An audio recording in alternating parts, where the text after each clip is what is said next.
Hi, this is Urvi from your video classes, and in this video I'll tell you something about a topic that confuses us when we are writing, and the topic is when to use passive voice.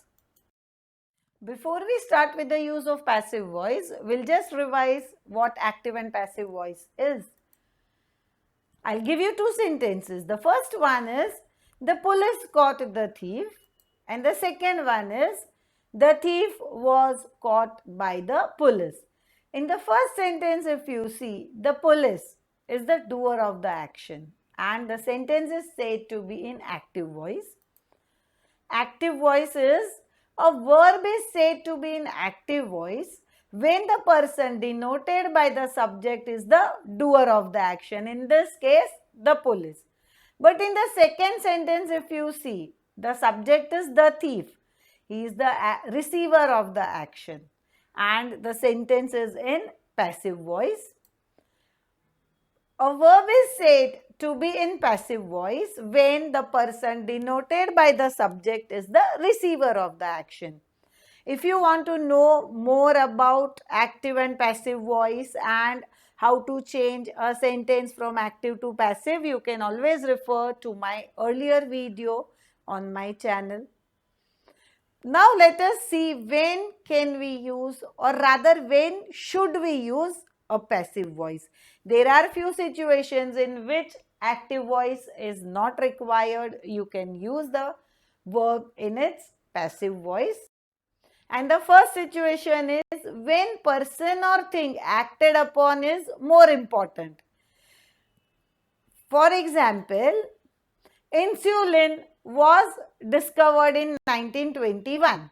Here if you will see, is it important who had discovered? No, insulin was discovered. So the thing acted upon is more important. We can write this sentence in a passive voice.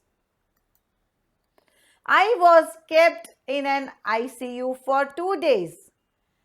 Here, who has kept? The doctor obviously, but that is not important. But what is important? That I was kept. The person on whom the action was taken. So, the sentence is to be written in passive voice. Laptops are sold here. Again, the thing being sold is important. In such case, we will use only passive voice. The second situation is when the doer of the action is unknown. That means we don't know who has done the action, who has performed it. Say in the sentence, my bag was stolen yesterday. Here I don't know who has stolen.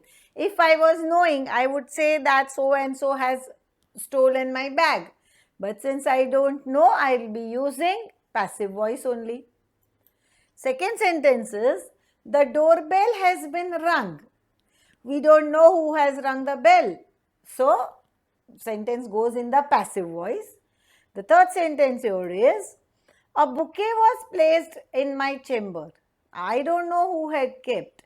Otherwise, I would have straight away said the name of that person and the sentence would have gone in active voice. The third situation is when the doer of the action is obvious. That means we know who must have performed the action. As in the sentence, video is used for teaching students. Obviously, it would be the teacher or the tutor who will use it. Second sentence is, he was arrested. Obviously, nobody other than police can do that. So, it is obvious. My car is sold. Who else? Only I can sell it. So, the doer of the action is obvious, and in such case, we have to use passive voice.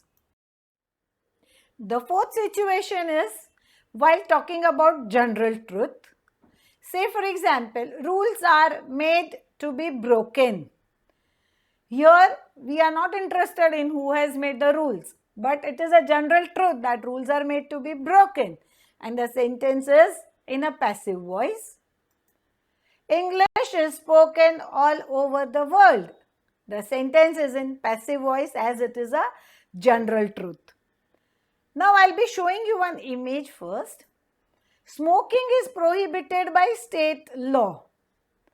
It is a passive voice, but you can see an agent here by state law. So agent, state law is there. The same thing can be written also as smoking is prohibited. You must have noted in the whole video that all the sentences that I gave you in passive voice in today's video, none of them has an agent.